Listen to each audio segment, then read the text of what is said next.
Hello and welcome to the week ahead video. Just a couple of things to look out for this week. Starting off with the trading volumes. Over the next 5 days they're expected to remain light, as we did see last week as the summer season continues to kick in, keeping participants away from their desks and keeping markets relatively illiquid when compared to the busier times of the year.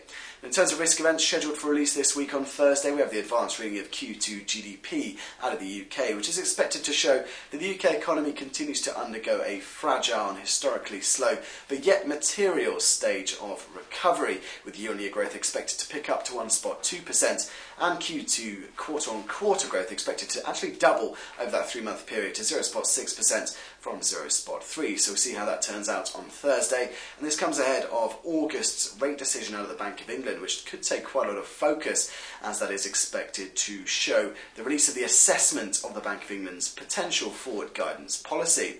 So we'll see if Mark Carney can continue to unite the board and push for extra monetary activism at the Bank of England. So that will take centre stage for the UK asset classes, potentially in the near term and even over the next few years, should the BOE decide to continue with that extraordinary monetary policy.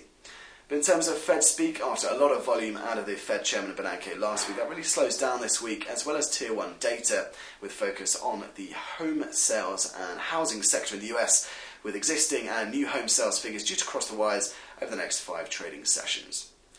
But finally, in terms of earnings out of the US, they continue to be released this week, with focus on Apple, who come after market in just a few days' time. So we'll see how they fare in comparison to the other tech titans, Google and Microsoft, who disappointed last week. So could that actually be setting the stage for Apple to promote a bit of a recovery in the tech sector, as we saw the Nasdaq being heavily weighed upon at the end last week, as Microsoft erased a significant portion of their market cap after trading with losses of as much as 9% post their earnings update.